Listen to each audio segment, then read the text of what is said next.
Mentir para o público é parte do que fazemos. Vocês nos pagam para fazer isso.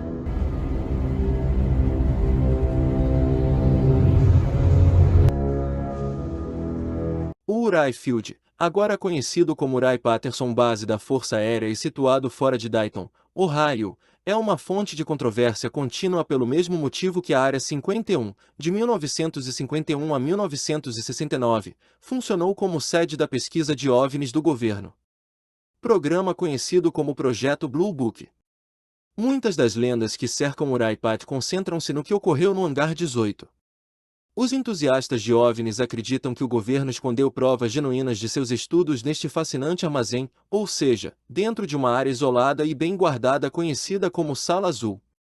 Então, o Hangar 18 existe na realidade? Existem pessoas confiáveis que podem atestar sua autenticidade? Do que se trata o Hangar 18?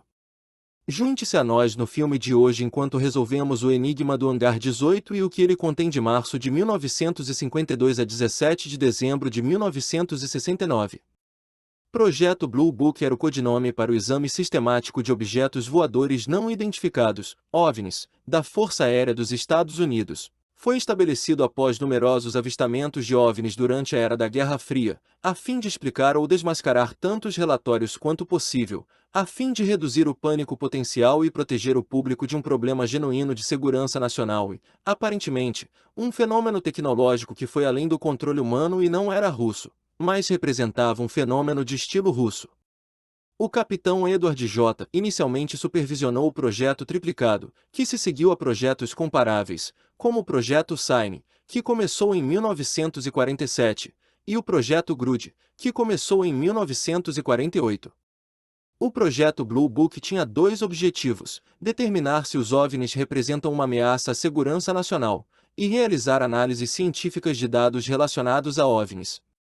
Milhares de relatórios de OVNIs foram coletados, investigados e arquivados até o final do projeto Blue Book, que coletou 12.618 alegações de OVNIs e determinou que a maioria deles eram identificações incorretas, de ocorrências naturais ou aeronaves convencionais. De acordo com o Escritório de Vigilância Nacional, alguns dos relatórios podem ser explicados pelos voos dos aviões de reconhecimento anteriormente secretos de U-2 e A-12, mas 701 relatórios permaneceram inexplicados mesmo após uma investigação minuciosa do OVNI.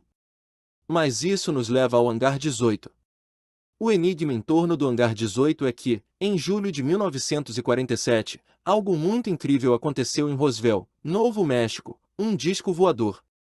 Depois que rumores assustadores de um disco do espaço sideral surgiram nos jornais, acredita-se que um disco tenha caído, criando um campo de detritos de 1 milha de comprimento. O governo fez questão de dizer que a coisa toda era uma fraude, então eles exibiram fotos de fragmentos de balões meteorológicos supostamente falsos para encobrir o fato. Os destroços reais foram transportados e pousados no campo certo em Dayton, Ohio, logo após o evento de Roswell em março. Outra ocorrência aconteceu em Aztec, Novo México, logo após o incidente de Roswell em março. Outro disco foi descoberto por trabalhadores do petróleo em uma mesa. Ele não caiu, mas pousou com segurança, e alguns bravos trabalhadores do petróleo reuniram coragem para espiar por uma vigia quebrada. Todos os corpos estranhos lá dentro estavam curvados. Havia entre 14 e 16 residentes, todos os quais morreram nos caminhões de bombeiros enviados rapidamente de uma base no Colorado para transportar os corpos e detritos do disco. E os funcionários do petróleo prestaram juramento e disseram que era sua responsabilidade cívica americana permanecer silencioso. Os destroços também foram transportados para o campo certo em Ohio, e essas não foram as únicas duas instâncias de disco. Houve duas colisões fora deles. Disse que cadáveres extraterrestres ou destroços de aeronaves foram recuperados e transferidos para o campo certo no Arizona, Laredo, Texas e Kicksburg, Pensilvânia. As atividades secretas no campo certo não eram apenas para preservação e análise de restos alienígenas. Em Wright-Patterson, houve também uma operação desclassificada posterior conhecida como Projeto Mundast. O objetivo do programa era reunir todos os detritos de viagens de aeronaves não americanas, incluindo lixo do espaço sideral de outras nações e até mesmo de origens desconhecidas, e depois fazer engenharia reversa para desenvolver aviões e armamentos melhores para as Forças Armadas. Eles têm que ser mantidos.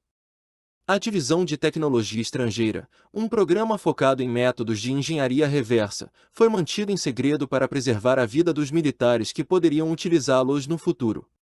Marion Magruder fazia parte de uma classe aérea do War College que voou para o campo certo imediatamente após Roswell para analisar detritos de disco em julho de 1947. Bem como um cenário estrangeiro, Magruder não disse nada sobre o incidente até pouco antes de sua morte, quando seu filho e neta insistiram para que ele finalmente largasse esse peso. Os participantes da escola de guerra juraram segredo, de acordo com Magruder. Sob o risco de corte marcial, o ufólogo Leonard Stringfield deu uma palestra em MUFON em 1978, alegando que estava desenvolvendo uma rede de vazamentos de testemunhas do governo com todo tipo de informação intrigante sobre o que estava acontecendo no Hangar 18. Eles não podiam ir público desde que ele os protegeu e supervisionou todas as suas contas. Porque isso colocaria em risco seus empregos ultrasecretos no governo. Leonard escreveu muitos livros, mas suas versões não puderam ser autenticadas, pois as testemunhas se recusaram a registrar usando suas identidades genuínas.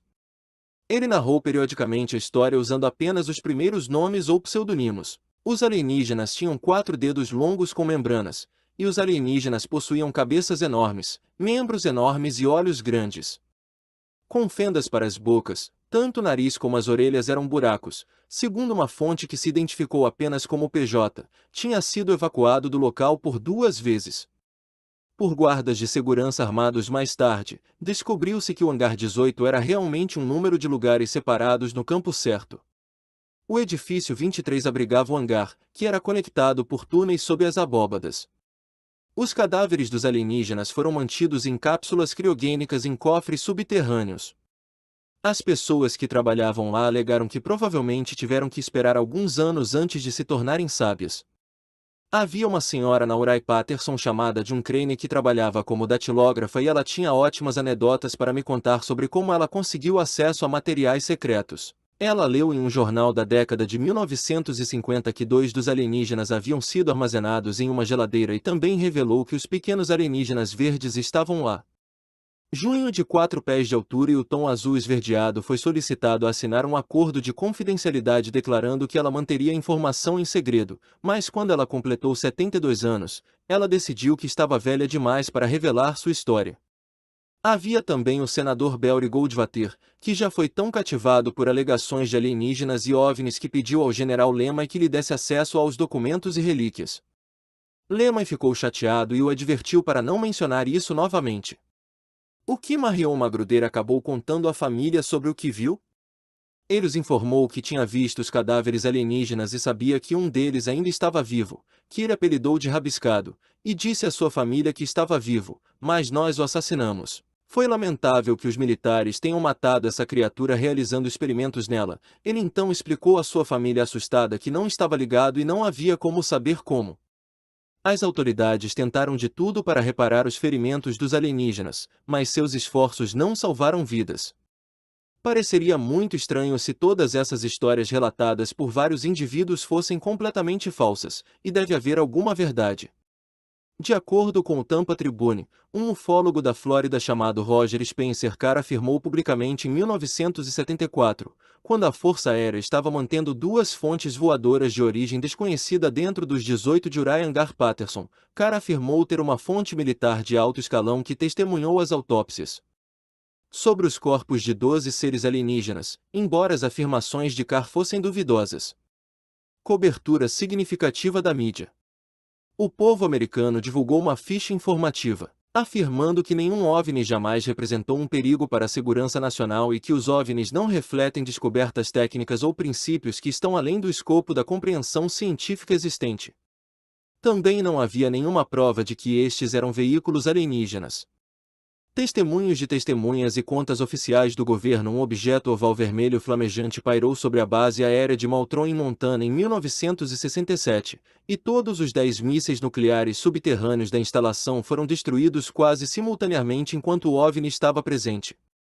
Não havia nenhuma explicação convencional que os técnicos pudessem encontrar, independentemente de o OVNI estar presente ou não. O que a Força Aérea informou ao público não pôs fim à investigação dos OVNIs. De acordo com o documento, relatórios de OVNIs que poderiam afetar a segurança nacional continuariam a ser tratados por meio de procedimentos padrão da Força Aérea projetados para esse fim. Nas décadas que se seguiram, as organizações governamentais estavam interessadas em investigações de OVNIs, como ainda estão hoje. Apesar das afirmações oficiais, há um segredo. Muitos eventos nos Estados Unidos permaneceram sem investigação, incluindo um caso de 2006 em que um objeto em forma de disco ficou acima do aeroporto O'Hare por mais de 5 minutos antes de subir direto para as nuvens, de acordo com documentos oficiais. Os cientistas podem ter aprendido mais sobre as características e o comportamento dos OVNIs e estão chegando mais perto de entender a mecânica de como a tecnologia funciona. No entanto, o governo continua a fazer todos os esforços para manter as investigações e os resultados em segredo, negando qualquer participação do povo americano. Por favor, compartilhe seus pensamentos sobre Project Blue Book Hangar 18 na seção de comentários abaixo.